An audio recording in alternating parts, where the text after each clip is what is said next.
Arbitraging. What if Arb is legit? I want to talk about that for a moment. What if Arb is legit? Over recent weeks, I guess the past couple of weeks, I've really noticed and learned a few things that are it's fascinating. There are those out there who believe that this platform, for various reasons, from the beginning, they thought that it was probably not legit. And then, they make videos about it. And, then there's the other side of the coin where, these people are full believers. They've checked it out. They've been to David's house or Jeremy's house or whoever's house. And they've looked into his eyes. They've talked to him. They believe what he's saying. And they believe.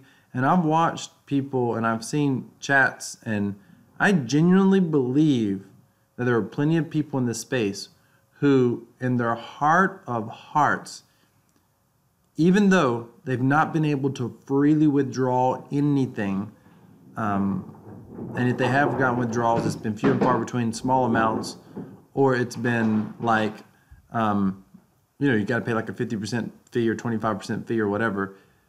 Even though there's been all this trouble with the platform, even though there's been all these issues with the exchange, there are plenty of people who believe in their heart of hearts that this platform is real, it is legit, that David's working behind the scenes, he's going to get this up. Now, let's just go down that logic for a little bit.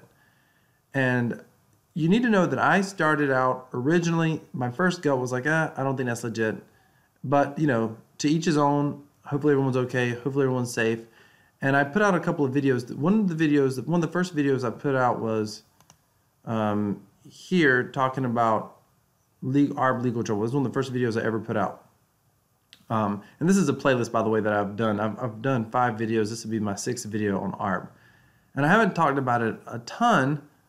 And I was only going to make 1 or 2 videos about it. And I got honestly, the haters in the comments made me start looking at this a little bit more and a little bit more. And I thought, wow,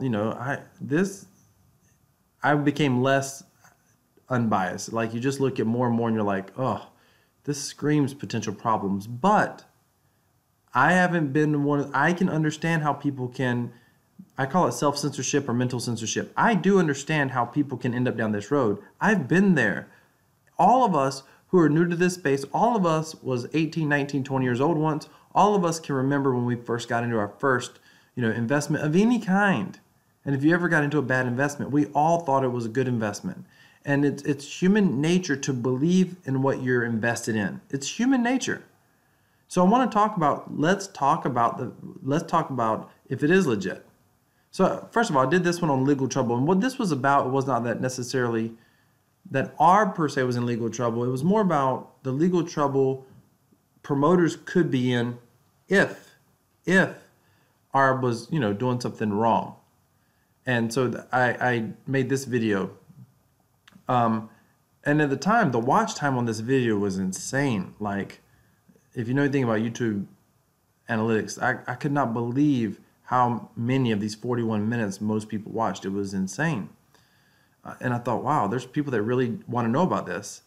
And so then later on, I was doing more research. I put out a couple more videos, and I ended up putting out this video right here. And boy, this one brought the haters. And I said, Arb's over by January 31st. And it's the 21st now. And the reason I said that, by the way, I said it obviously to be a little bit clickbaity, but they weren't paying out. And by this point, I'm doing my research and I'm like, if this, at the time, I was a little more reserved, and I'm thinking, if this is where I think it's at, if it's going where I think it's going, they're conserving funds because they're not getting enough new funds in. And I actually had a commenter on one of my channels who said, the problem that he had with the platform, his exact words were, the problem that I have with the platform is they make me sell my tokens to new investors. He said, so it has the function of a Ponzi scheme, meaning that there's got to be a new investor wanting to buy before you can sell. And there's no reason to do that unless you need the new investor to come in. Like, that's a huge red flag. He didn't see it as a red flag because he was biased. He wanted to believe in it. I get it. I've been there. And so he just said, I don't like the functionality that this has in this way. And of course, in my mind, I'm thinking they're just stalling. Whoever's behind this is stalling. They cannot pay out right now. They're looking for the exit. That was my thought. And it was my gut instinct. And I realized they could start paying again. They haven't started paying freely since I made this video on December 27th. They've been having payment issues since way back then. And they have not straightened out those issues completely yet at all. Not even come close. And so far, this has been confirmed. But I want to talk about what if. I saw a video today and someone was very genuine. And I realized that there are people on this platform that are real believers. And he said, I want to give David the rest of the 30 days. I want to see this turn around. I believe he can turn around. I want to see us get back to the old exchange. I want us to see us. And in my mind, I'm watching this and I'm thinking, there's no way. Like, you understand what you're saying. Like, it's not possible. The money's not there. But then I take a step back and I try to look from his viewpoint. And that's where this video came from. It's like, okay, what if it was legit? Let's just say that it is legit. What would that mean for the future of the community? What does that mean in the current regulatory environment that we've been in? Because people have been talking about go to the SEC, report the SEC, the whole 9 yards. Now, I just want to say this, and I'm going to share this with you in a moment. This playlist, I'll put at the end of the video, by the way. I want to share this with you.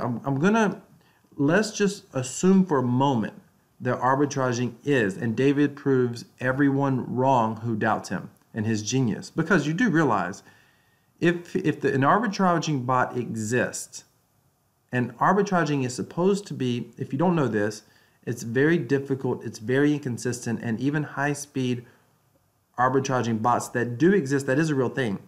Even those bots have trouble arbitraging at times because of the speed of the market, and the more money that they're using to arbitrage with, the harder it is. Now, I don't want to explain the mechanics with you on that, but here's what I can tell you. If David has in fact achieved this, he'll probably get some sort of Nobel Prize, or he'll get international acclaim. Because for him to have accomplished this, he's accomplished something that the strongest, best MIT computer mathematicians have never been able to accomplish. Literally. That's how incredible this is. If what he has is working the way that he says that it's working and the way that he's presented that it works. If this is correct, then it's going to be extraordinary. And maybe, and I say maybe, and I'll explain why I say maybe in a minute, maybe those of you that are in this platform, if that is correct, if we go down that path and that somehow is correct, just maybe you're going to become extremely wealthy in the process. But there's other hurdles that I don't think most people realize. And the reason I want to put this video together is because I think in the crypto space, ultimately, we're all together. I don't like when I see personal attacks. And, as a YouTuber, you always get attacked personally, especially in your comments. Nobody has anything better to do. They're all like, keyboard warriors. But there are other YouTubers who have attacked each other. And that is just below the line. And it is ridiculous. It's one thing to disagree. And it's another thing to start digging up people's past. I mean, that is just... I saw one person do that recently, and I just thought, I don't even want to tolerate seeing anything else on his channel. That's the type of human being that he is. And I unsubscribed from his channel. Up until that point, I probably disagreed with a lot of his videos, but so what? That's his prerogative. There's, been no legal proof that arbitraging's done anything wrong. They haven't gotten in trouble yet. He can choose to be... I disagreed with him. I thought there was proof that there might be issues. He didn't think there was issues, obviously, by his videos. So what? I never spoke to the guy personally, never had a problem with him. On one of his live streams, I made a comment. Obviously, people in his live stream knew that I had done videos that had slanted, and each video I've done has slanted a little more strongly against Arb. But people commented, and I'll give him credit. I guess somebody attempted to mute me, and he basically said, hey, unmute him. He didn't do anything wrong. He just made a simple comment. And I think my comment was like, I hope you're all right. I hope they start paying or whatever. So shout out to him for being, really fair in that process. But what I saw was disturbing. I mean, just disturbing that one human being would do that to another one. Ladies and gentlemen, we're in the crypto space. We are such early pioneers. The crypto revolution is hardly started. It's hardly started. And it's okay that we disagree on projects. It's okay that we disagree on ideas.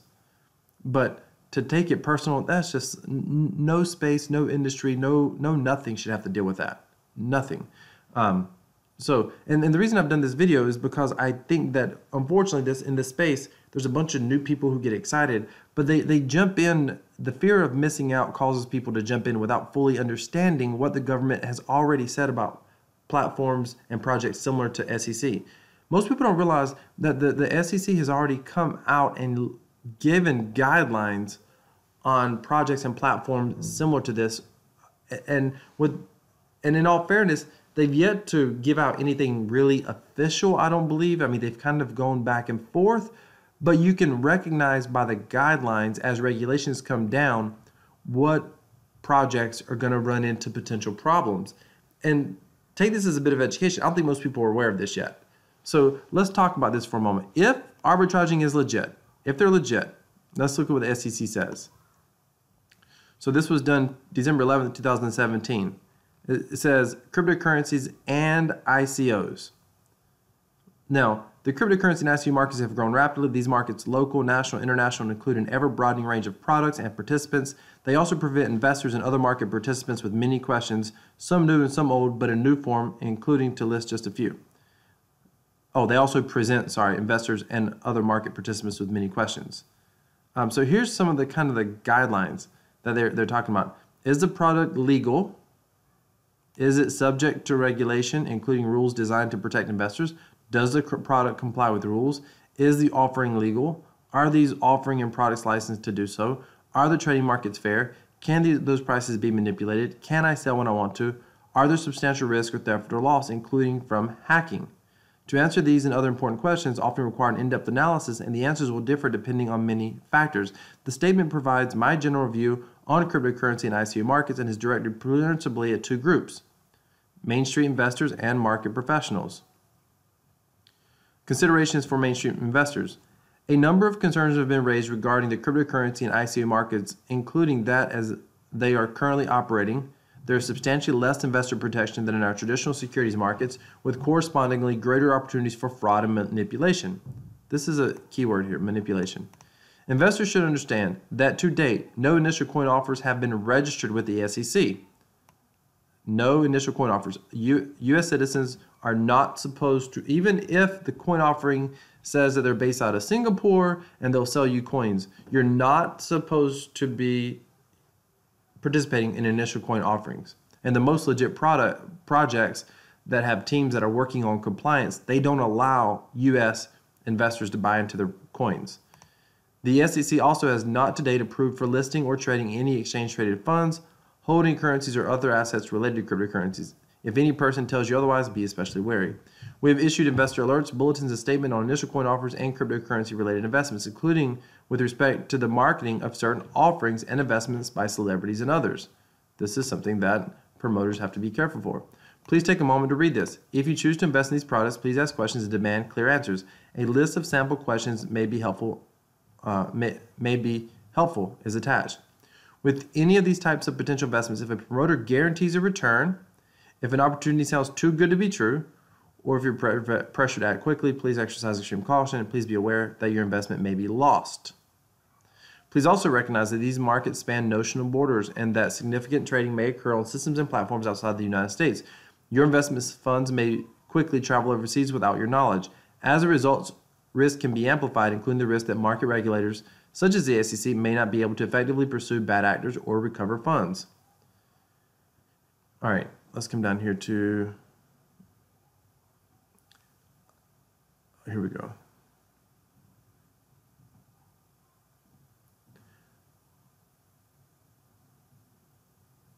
I also caution market participants against promoting or taunting the offer and sale of coins without first determining whether the securities laws applies to these actions.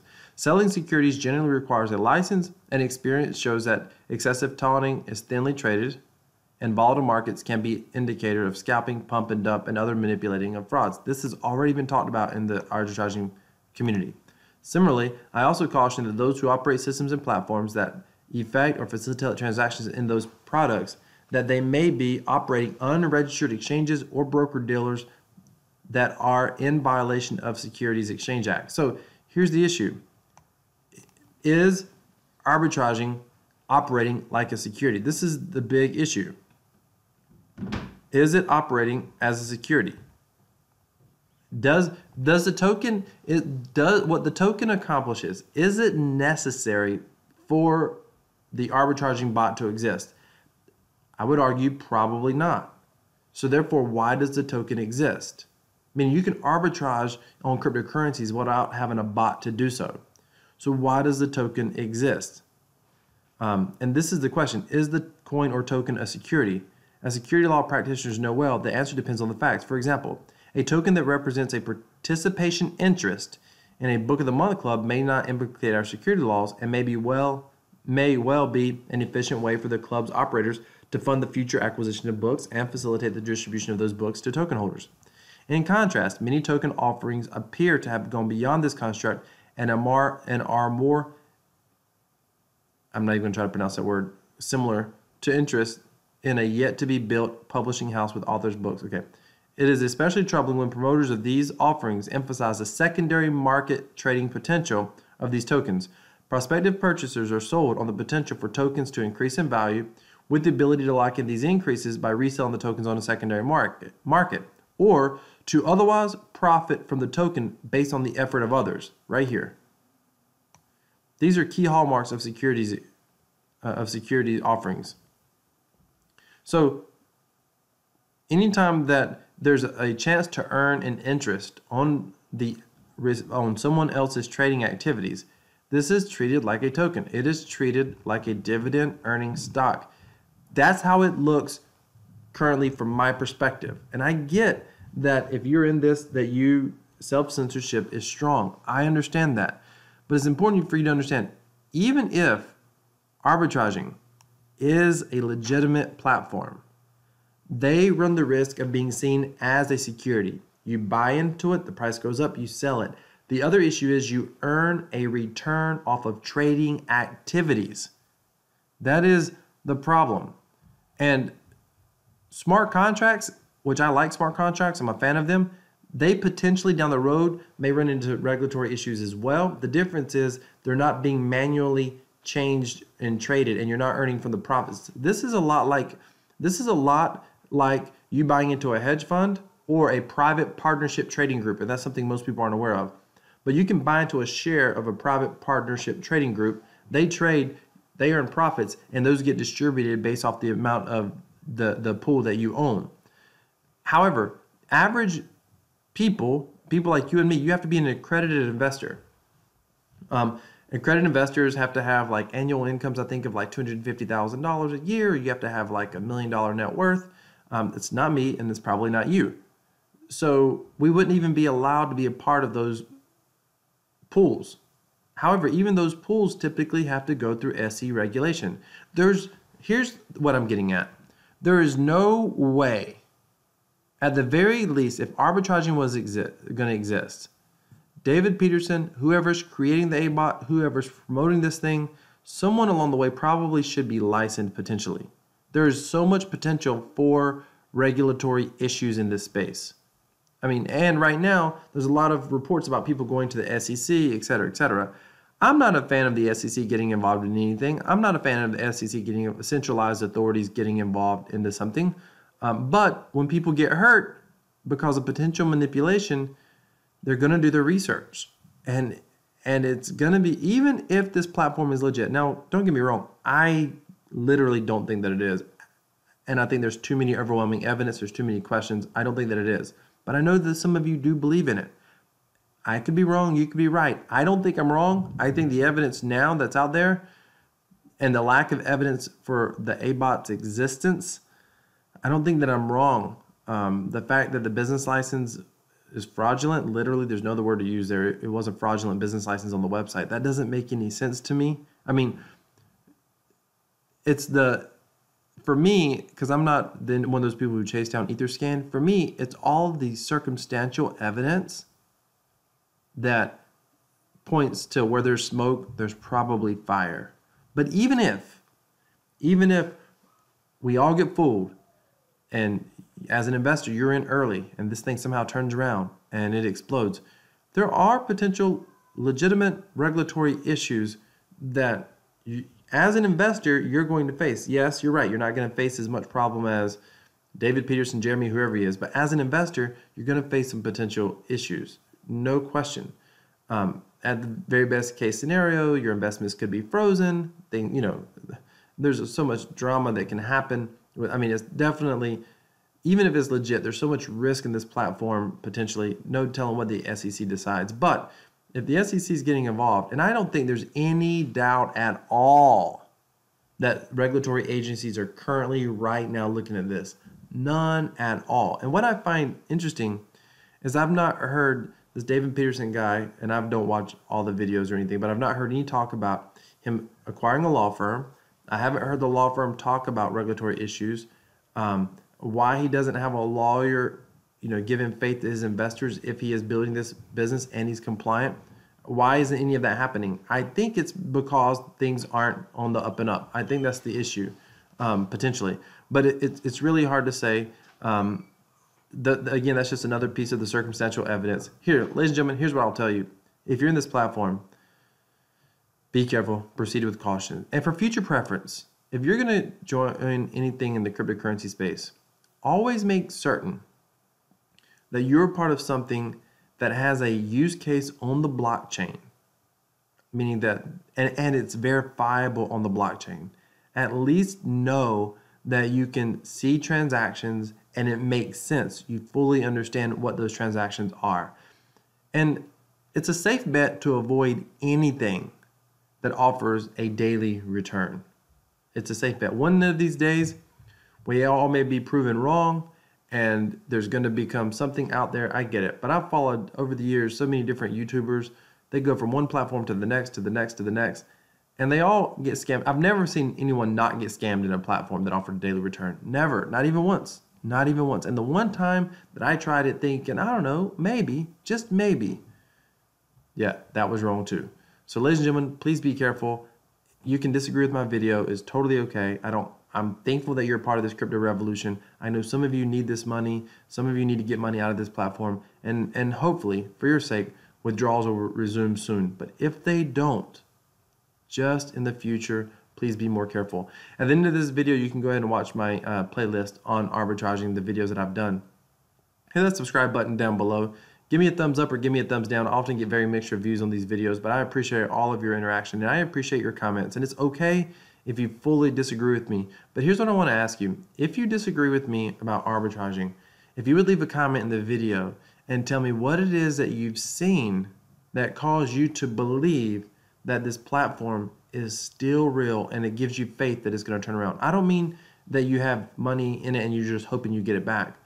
What is the evidence, or what is your gut? What is the thing that you've seen that's caused you to believe and say, yes, I believe this is going to turn around. I believe David Peterson is one of the greatest mathematical computing geniuses that's ever existed in the blockchain development space, just to be able to create something so extraordinary as the Abot. Please, I would love to hear your comments down below. Thank you so much for watching. You can hit that subscribe button, give me a thumbs up, give me a thumbs down. It's totally okay. Take a look at the arbitraging playlist at the end of the video. Thank you for watching.